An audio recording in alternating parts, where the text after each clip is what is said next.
la naturaleza de lo que resulta en la resurrección de Cristo. Por Austin Sparks. Capítulo 1. El triple desafío a la iglesia que el Señor edificará. Lectura, Mateo 16, del 16 al 18.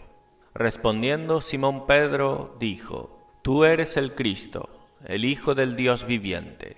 Entonces le respondió Jesús: Bienaventurado eres, Simón, hijo de Jonas, porque no te lo reveló carne ni sangre, sino mi Padre que está en los cielos.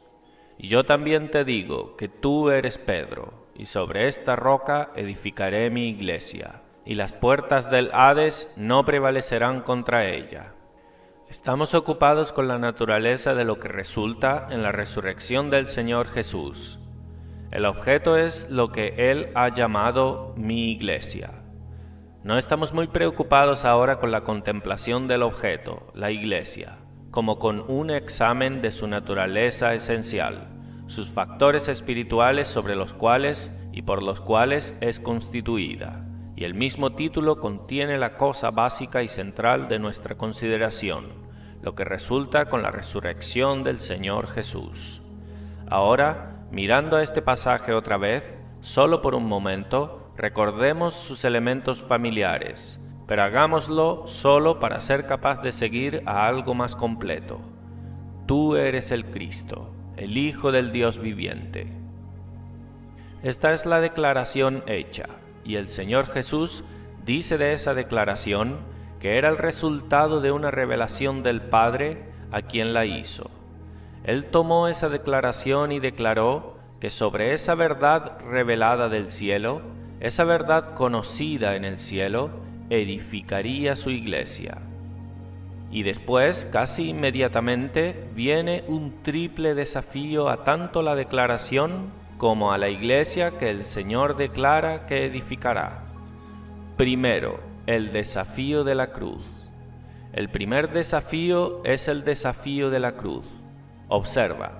Desde entonces comenzó Jesús a declarar a sus discípulos que le era necesario ir a Jerusalén y padecer mucho de los ancianos, de los principales sacerdotes y de los escribas, y ser muerto. Mateo 16, 21. Ese es el desafío de la cruz del lado del hombre. Eso es lo que el hombre hará. Entonces Pedro, tomándolo aparte, comenzó a reconvenirle, diciendo: Señor, ten compasión de ti, en ninguna manera esto te acontezca. Pero él, volviéndose, dijo a Pedro: Quítate de delante de mí, Satanás. Me eres tropiezo, porque no pones la mira en las cosas de Dios, sino en las de los hombres. Ahí tienes un elemento más profundo, el desafío de Satanás mediante la naturaleza carnal. Es un desafío a la iglesia, es un desafío a la intención de Cristo. Y después va más profundo todavía, y las puertas del Hades no prevalecerán contra ella. Al hablar de esa oración, observas que el significado es la casa de muerte, que es entendido por las puertas del Hades. Y la casa de muerte, en este momento, en este punto, es visto como algo antagonista y hostil a la intención divina, a la iglesia que él declara que edificará. Es visto por su lado positivo, no como algo neutral o latente, sino activo, opuesto, buscando ganar el dominio o hacerse valer contra la iglesia. Las puertas del Hades, la casa de muerte, no tendrá poder para vencer o sujetar. ¿Ves el triple desafío a una declaración? Un desafío en la esfera del hombre, y ese hombre religioso. El desafío en la esfera de Satanás, activo mediante la naturaleza carnal en un discípulo. Y el desafío viniendo de las mayores profundidades, el poder de la muerte misma. Y cuando el Señor Jesús dice: edificaré mi iglesia, pese a ese triple desafío, Él, en efecto, dice que mi iglesia será algo diferente y superior a todo eso. En resurrección, todas esas cosas serán dejadas atrás, porque si Él está ahora yendo a la cruz y está yendo a edificar su iglesia, significa que debe pasar esa cruz, pasar ese matar, y estar vivo de nuevo, de modo que sea el Señor resucitado que edificará la iglesia. Y si es así, el triple desafío con su contenido habrá sido excluido y vencido. Ahora, si solo lo reconocieses, a partir de este momento en adelante, esas son tres de las cosas que continuamente se opondrán a la edificación de la iglesia por el Señor Jesús: el hombre religioso, la naturaleza carnal en los discípulos y el poder positivo de la muerte. Estos son los desafíos que toda obra verdaderamente espiritual tiene que enfrentar, y estas son las cosas que en la edificación de la iglesia están continuamente siendo vencidas. Ahora, para una gran ilustración de eso, pasa a 1 Corintios, y toda esa carta establece esa verdad de manera magnífica. En esa carta tienes el poder de la religión natural, la filosofía de la religión natural, por la cual el destino del hombre es analizado y sistematizado, e introducido y aceptado. Halló su camino en la iglesia de Corinto, la primera y tal vez la mayor de las iglesias en el mundo griego. Y en esa primera parte de esta primera carta, ves la actividad positiva de esa cosa aquí obrando contra la verdadera iglesia, la iglesia espiritual. Hay mucho más por detrás de estos dos capítulos al principio de esta carta que el tiempo o habilidad que tenemos para aclarar. Si te importas en recurrir a algo sobre las obras canónicas de la vida y epístolas de Pablo, obtendrás mucha ayuda. Toma con Ibeare y Oxon la vida y epístolas de San Pablo, y obtendrás mucha luz sobre el tema, y descubrirás que toda la esfera de la filosofía griega, que tenía como su objeto el destino del hombre, en otras palabras, la religión natural, la religión del hombre natural, la religión de la naturaleza, eso había entrado sigilosamente y tuvo influencia. Y el apóstol tiene que introducir este tremendo énfasis contra la sabiduría de este mundo, la sabiduría del hombre, y muestra cómo la sabiduría de este mundo y la sabiduría del hombre había logrado las cosas más calamitosas y terribles en relación con el Señor Cristo. Y por eso estaba opuesta a «Tú eres el Cristo», y al oponerse a eso estaba opuesta a «Edificaré mi iglesia». La sabiduría del hombre expresada en términos de la filosofía de la religión es una antagonista positiva de la iglesia espiritual pura de la resurrección. Puedes pensar que eso es remoto, que eso te lleva de vuelta a Corinto, lejos al mundo griego, pero no, está muy al día. La mayor fuerza hoy contra el Cristo de Dios, el ungido, y la verdadera iglesia de la resurrección es lo que llamamos modernismo. No hay fuerza en este mundo más positivamente perjudicial a lo que el Señor Jesús determinó tener. Ataca antes de nada al mismo corazón de las cosas, porque ataca a la persona de Cristo. Y al atacar a la persona de Cristo, ataca a la misma naturaleza de su iglesia, y sin embargo, aún mantiene un Cristo, y aún mantiene una iglesia, y aún busca ir tras la edificación de la iglesia que se llama la iglesia de Cristo. Y el Cristo que tiene es el Jesús de la historia, y no el Jesús de la resurrección. Y la iglesia que tiene es la iglesia de las ideas naturales de los hombres sobre Dios. En los días de Eliseo el profeta, uno de los becerros de oro que había sido establecido en Israel, tenía su localización en esos días en Betel, la casa de Dios. Y, a no ser que estemos equivocados, entendemos eso como las ideas naturales humanas sobre Dios que han venido a ser la característica de la casa de Dios, mientras que originalmente Betel era revelación divina. Ahora es la razón contra la revelación. Ahora es la concepción natural del hombre de las cosas de Dios contra su revelación de sus propias cosas. La razón es tener un Cristo y tener una iglesia, pero no el Cristo y no la iglesia. Es más bien opuesto. Es un Cristo opuesto al Cristo. Es el Jesús de la historia contra el Cristo de Dios en resurrección. Es la iglesia de la concepción del hombre contra la iglesia nacida de la resurrección del Señor Jesús. Estas dos cosas están funcionando por las épocas uno contra el otro. Y el hecho de que es así forma el campo de batalla y el conflicto del verdadero pueblo de Dios. Para dejar eso perfectamente simple, no es verdad que nuestro real conflicto espiritual es entre lo que es revelado por el Espíritu Santo como siendo la mente de Dios sobre su iglesia y lo que el hombre mismo ha pensado como siendo la idea de Dios para su iglesia. Ese es el campo de batalla. Puedo poner eso de otra manera. La tarea más difícil que los hombres y mujeres espirituales tienen es llevar. Ahora tengo que usar una palabra en un sentido muy general y no en un sentido perfecto. A la gente cristiana a ver la real naturaleza de la iglesia, que es el cuerpo de Cristo. Otra cosa se ha atrincherado tan profundamente en sus mentalidades, habiendo existido por tantos siglos, que al inmediatamente tocar esa cosa, lo cuestionas, lo dudas, te enfrentas a algo que, si no es por el poder de la resurrección, te aplastará.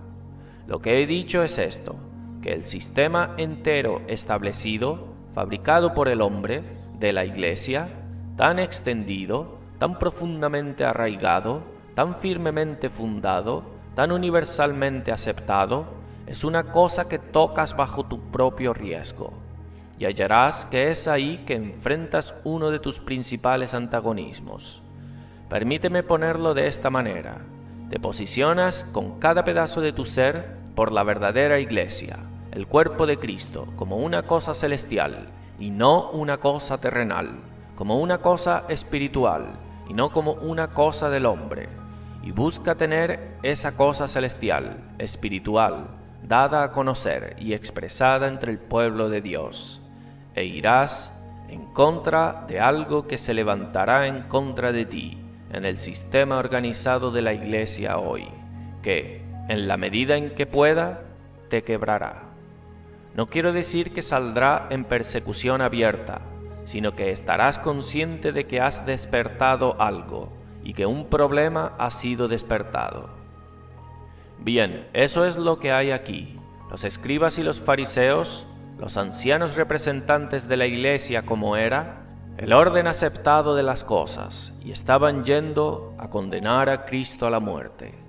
Y él reconoce eso como una de las cosas con las que se debe contar, y contra eso, lo peor que pueden hacer, él dijo: yo edificaré mi iglesia. Ahora, es verdad que esa es una de las cosas que tiene que ser enfrentada en la edificación de la verdadera iglesia espiritual, de un orden de resurrección. Podría quedarme con eso mucho más tiempo y dejarlo mucho más claro, pero creo que ves a través de lo que estoy diciendo. Es más profundamente verdad de lo que reconoces. Pruébalo y sabrás que lo que he dicho es verdad. Si el Señor te ha revelado la verdadera naturaleza de la iglesia, que es su cuerpo, y ministras algo a respecto de eso, sabes muy bien que enfrentas otra cosa que es llamada la iglesia, y esa misma cosa sale en contra de ti, pero es aún tenida como la iglesia. Ese es el principio de la carta a los Corintios. Segundo, la actividad de Satanás mediante la naturaleza carnal del hombre. Te mueves al segundo desafío mientras continúas. La actividad de Satanás mediante la naturaleza carnal del hombre.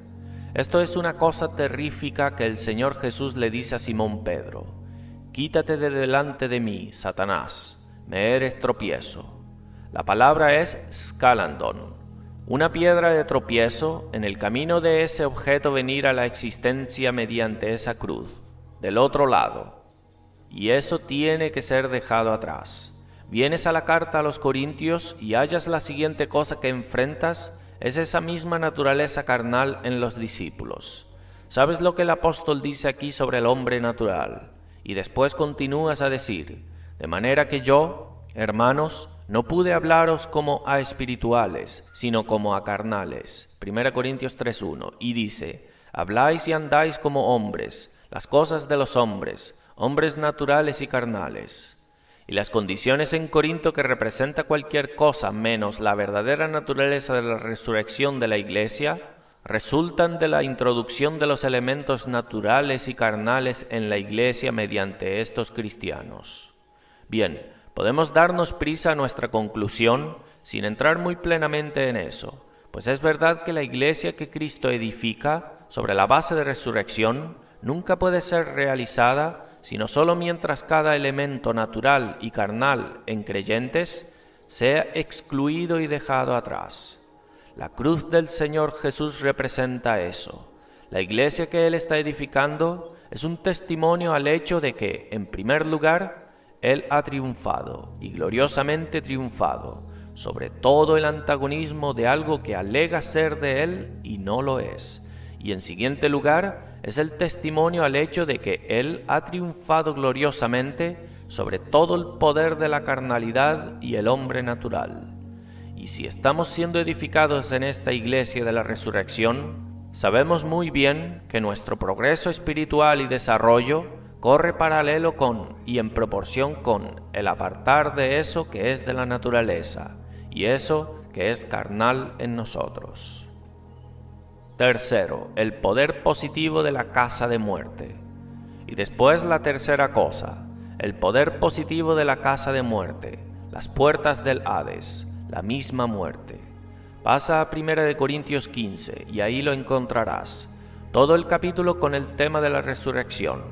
Las palabras mismas, resurrección, resucitados, ocurren 22 veces en este capítulo, de modo que puedes ver sobre qué es el capítulo. Ahora, la cosa llamativa sobre este capítulo es la manera en la que empieza. Es claro que cuando Pablo lo escribió, no lo escribió en capítulos y no dijo, ahora vengo al capítulo 15. Es una narrativa continua, pero en este punto entra con, ahora os hago saber, hermanos. Coge la fuerza de eso. En todo lo que ha sido dicho viene a este punto donde dice, ahora, hermanos. Quiero que entres bien en el espíritu de eso, la atmósfera de eso. Él ha estado diciendo algo sobre muchas cosas que han surgido, preguntas que han sido hechas, cosas que han estado preocupando esta asamblea. Él les ha dado una respuesta, ha tratado con ellas y progresivamente ha abierto camino por esa masa como si estuviese ansioso por llegar a algo más. Estas son cosas serias e importantes, pero son de paso. Han surgido y han de ser tratadas, pero son de paso. No son cosas en la línea directa de la iglesia. Esto representa un desvío, y cuando llega al capítulo 15, es como si ahora ha alcanzado el punto que ansiaba alcanzar todo el camino. Y dice, ahora hermanos, hemos quitado todo eso. Vamos a volver al comienzo de las cosas. Ahora os hago saber, hermanos, el evangelio que os prediqué, el cual también recibisteis. Esa es la cosa principal. Todas estas otras cosas son tocadas por la cosa principal. ¿Y cuál es la cosa principal? El evangelio que os prediqué, en el cual también estáis firmes, porque yo os entregué en primer lugar lo mismo que recibí, que Cristo murió por nuestros pecados, conforme a las Escrituras, que fue sepultado y que resucitó al tercer día, conforme a las Escrituras, que se apareció a Cefas y al último de todos se me apareció también a mí. Ahora, si se predica que Cristo ha resucitado de entre los muertos, ¿cómo dicen algunos entre vosotros que no hay resurrección de los muertos? Y a partir de ese punto continúa directo con el lugar central que la resurrección del Señor Jesús tiene en su Evangelio. Él pende todo sobre eso, o reúne todo alrededor de eso. Si Cristo no ha resucitado, entonces nuestra predicación es vana. Eso es una cosa. Y si Cristo no ha resucitado, vuestra fe es vana. Eso es otra cosa. Aún más, somos hallados testigos falsos de Dios, porque hemos testificado contra Dios que Él resucitó a Cristo. Eso es otra cosa. Y si Cristo no ha resucitado, todavía estáis en vuestros pecados. Entonces también los que han dormido en Cristo han perecido. Otra cosa. Él reúne en esta cosa central todas las grandes magnitudes de la fe. Si esto no es verdad, entonces todo se va, todo colapsa. La resurrección del Señor Jesús es la cosa central y suprema en el Evangelio. ¿Por qué? Porque, como este capítulo deja claro antes de encerrarlo, representa: «Oh muerte, ¿dónde está tu victoria? Oh muerte, ¿dónde está tu aguijón? El aguijón de la muerte es el pecado, y el poder del pecado es la ley. Mas gracias sean dadas a Dios, que nos da la victoria por medio de nuestro Señor Jesucristo». El pecado, muerte, destruidos, y manifestado como destruidos en la resurrección del Señor Jesús, y tenemos la victoria. Eso es a donde la resurrección del Señor Jesús nos lleva, y tengo las llaves de la muerte y del Hades. Y la Iglesia no está más sujeta al dominio de la muerte o en el tiempo o al final del tiempo. La Iglesia de la resurrección es la cosa que es marcada por encima de todas las otras cosas por el poder de su resurrección. Personifica todo el significado de la resurrección del Señor Jesús. Esta es la iglesia que Él está edificando, pero encuentra aquellas tres cosas, y su progreso hacia la consumación final es el progreso de una batalla contra la primera cosa mencionada, y esa segunda cosa, y esa tercera cosa. La oposición es la oposición de la muerte, pues aunque en él la muerte esté completa y finalmente destruida, para la Iglesia, el último enemigo que debe ser destruido es la muerte, y la Iglesia tiene que llegar finalmente y por último a ese triunfo. Ahora entra en conflicto con la muerte. Nuestra batalla cada día es con el poder espiritual de la muerte. ¿Por qué he dicho todo esto? No para presentar tanta enseñanza, sino porque es de una importancia tremenda que reconozcamos esto, que nuestra vida depende de nuestra emancipación de cosas muertas.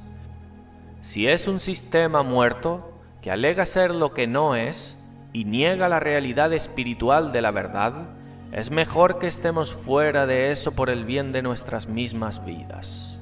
Nos matará si no somos levantados enteramente por encima y hecho algo por la resurrección, aparte de eso. Nuestra vida depende de tener toda carnalidad desechada, y todo el toque de carnalidad obstruye el progreso de esta edificación espiritual en el poder de resurrección.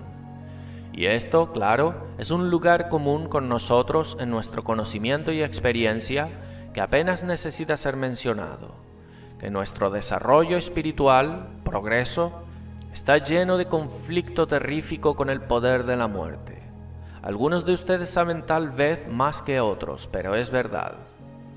Si entras en el testimonio del Cristo resucitado como algo que tiene que ser ejemplificado, demostrado, manifestado en cada verdadero miembro del cuerpo de Cristo, entrarás en una batalla con la misma muerte, y una batalla doble, y conocerás el significado de la muerte más que cualquier otra persona en este mundo. Todos los que no están en ese testimonio tendrán una idea limitada del significado de la muerte.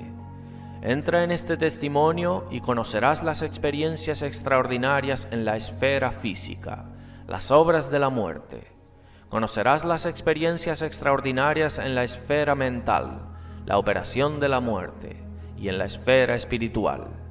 Tú, a veces, sientes que estás directamente en contra de algo sofocante, entumecimiento interfiriendo, que aplastará tu espíritu y hará imposible que continúes. Y cada pedazo de ministerio en ese testimonio es solo llevado a través del conflicto, y cuando salga en vida hay como un testimonio fresco de su poder sobre la muerte. Y el Señor está haciendo a su iglesia en sus miembros individuales una expresión viva de esa gran verdad, que Él ha conquistado la muerte, no un pedazo de su doctrina o su credo, sino un pedazo de su experiencia. Cada vez que algún pedazo de obra espiritual ha de realizarse, algún mensaje espiritual ha de darse, algún pedazo de revelación divina salir, no es fácil. Una batalla empieza, tal vez días o semanas de antemano. El enemigo traza sus planos para frustrar eso, y después al final, cuando acaba con el grito de victoria, que tiene en sí toda la solemnidad de haber encarado un gran conflicto. Eso es verdad en la experiencia, pero eso es en lo que tú y yo estamos, Y así es como el Señor está edificando su iglesia. Está edificando su iglesia contra la mente religiosa del día. Tiene sus propias ideas de lo que la iglesia debe ser y qué debe ser enseñado en la iglesia. Y si sales con lo que el Señor ha revelado contra eso, te tropiezas con la mente religiosa. Estás contra algo muy fuerte. El Señor está edificando su iglesia contra aquello que es representado por Señor, ten compasión de ti, que en ninguna manera esto te acontezca. ¿Qué es eso? Porque ese es el rechazo de la mente natural a aceptar la cruz. La mente natural no acepta la cruz alegre y voluntariamente, sino que la lucha, y la edificación de la iglesia está directamente contra eso. Y después, como si dejases la esfera de algún tipo de expresión concreta de oposición y entras en la esfera de lo abstracto, lo cual es más real que todo el resto, vienes directamente contra la muerte misma abierta, la casa de muerte. Y no quiero quedarme ahí, ese es el lado del conflicto. Quiero resolver eso en sus dos lados. Está la cruz del Señor Jesús, que permanece entre todo eso que hemos hablado, y la iglesia que Él edifica, y esa cruz cierra un camino, una autopista. Hasta el punto de la cruz ha habido este movimiento. Se ha movido a todas partes con su propósito, su idea de Satanás mediante la naturaleza carnal, mediante la religión natural, buscando edificar esta cosa. Debes recordar que la obra de Satanás es edificar un templo en el cual Él sea Dios, hacer de este mundo un templo de Dios en el cual se siente en el lugar del Dios encarnado, en Anticristo. Ese es el clímax de la historia por un lado, y se está moviendo, y se ha estado moviendo por las épocas, por estos medios, la religión. Cuando tú y yo, claramente y fuertemente, percibiremos lo suficiente que la religión puede ser una de las cosas más antagonistas al verdadero propósito de Dios. La religión puede estar positivamente opuesta, y no quiero decir la religión del Islam o de Buda, sino la así llamada religión cristiana. Justo como el judaísmo al final se volvió el oponente destacado del Cristo de Dios y del propósito de Dios en Cristo. Y el judaísmo fue originalmente constituido por Dios mismo. Así el cristianismo, originalmente constituido por Dios, puede volverse en algo tan alejado de Dios y sin embargo permanecer cristianismo de nombre, lo cual se vuelve en la fuerza más positiva de antagonismo al propósito de Dios. Esto es por la religión, por el hombre en la naturaleza carnalmente entrando y tomando un lugar, rigiendo, influyendo, gobernando, manipulando, imponiéndose, razonando, dispuesto.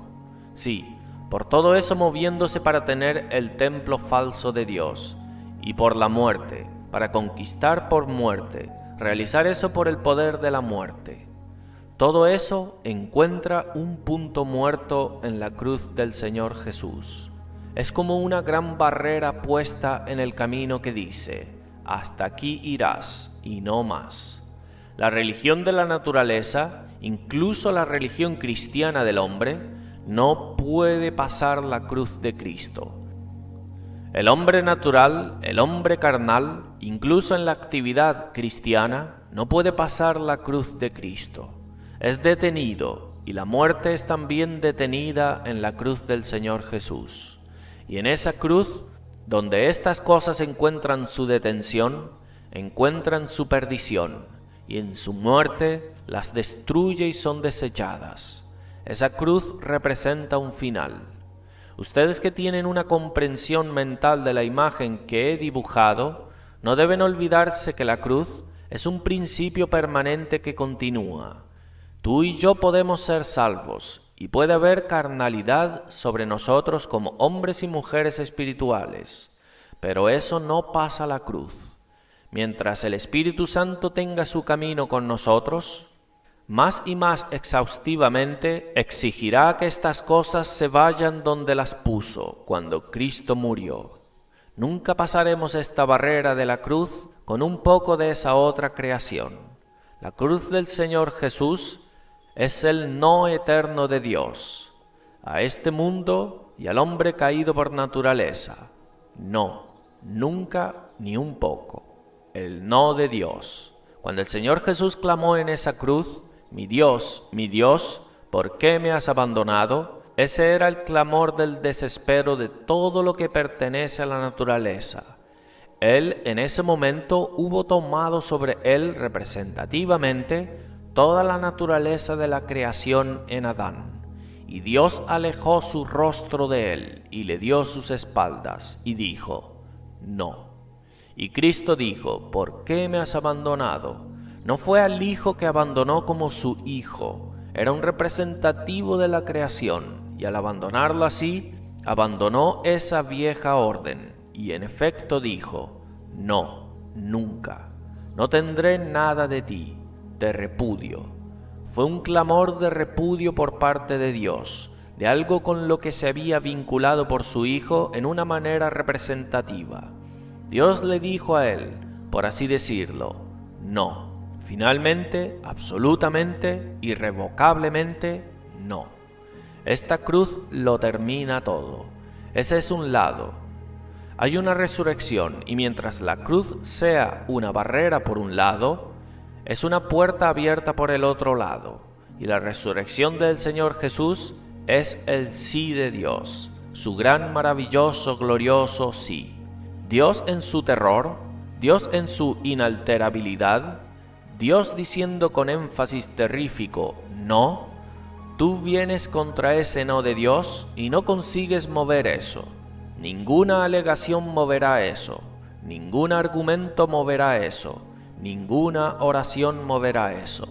Dios dice, he dicho no, ese es el fin. Tú sales y dices, la cosa está acabada. Puedo decir que Él quiere decir eso, y nada que yo quiera decir o hacer lo alterará. Ese es el fin. Puede ser desesperante si quieres, para toda la razón humana, pensamiento, ética, moralidad, religión humana, obra humana en el nombre de Dios, lo cual es aún obra humana. Todo es no, ni un poco. Está encerrado por Dios. Es una imagen terrible, es duro y terrible. Te mueves al otro lado y ves otro lado de Dios. Encuentras a Dios ahora, no con una desaprobación dura de un presentimiento terrible, sino una sonrisa de triunfo. Y Él es hallado con las marcas de invitación en su rostro. Todo es posible después de todo, y Él está diciendo ahora, sí, 1000 veces sí, pero no a aquello, a esto. Tú y yo necesitamos entrar en el sí de Dios.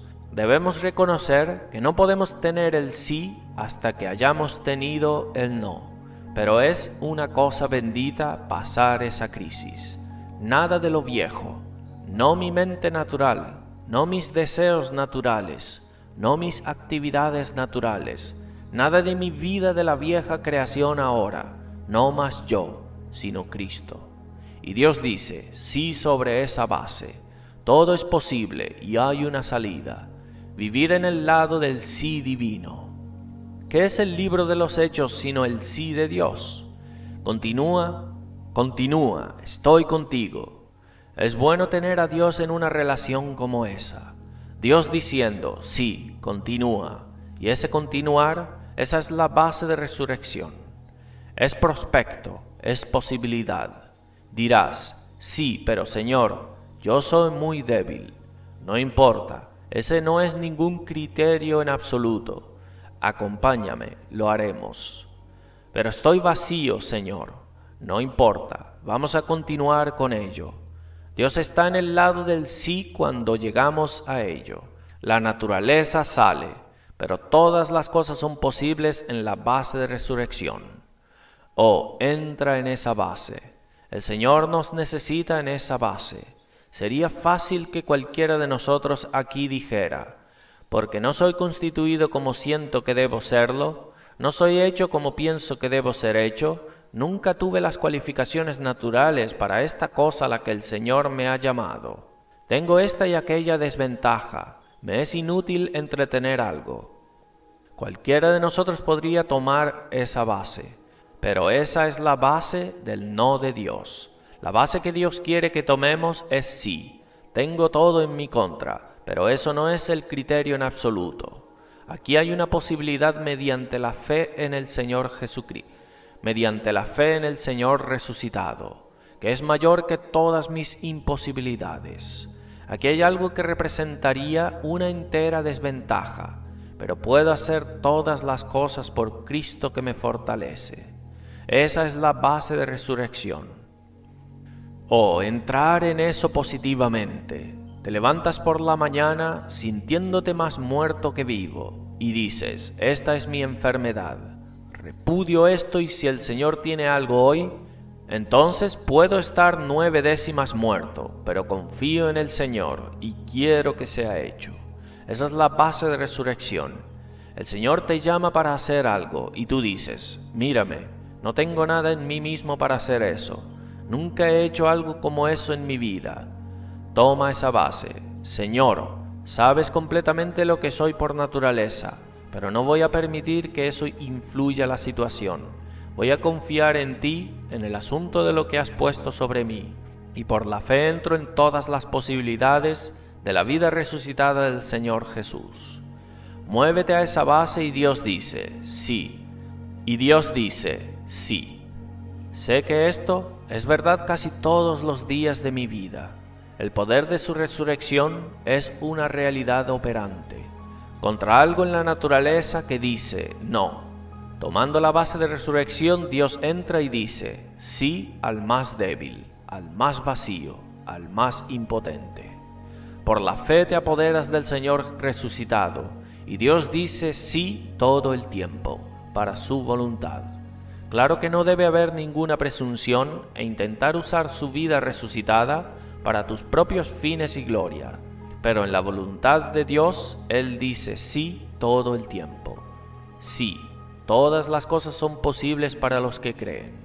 Sea que olvides toda la masa por la que nos hemos adentrado para llegar a nuestro punto, recuerda que la cuestión es, edificaré mi iglesia, y es una cosa muy práctica en la vida cotidiana. Mi iglesia es un testimonio al poder de la resurrección. Cada piedra viva está viviendo en el poder de su resurrección, y tiene que ser diariamente un testimonio de ese poder. Puede serlo mediante la fe. Que el Señor nos ayude a repudiar y a dejar de lado todo lo que se ponga en el camino de esa vida, y tomemos nuestra base con Él ahí, donde Él edifica, y las puertas del Hades no prevalecen.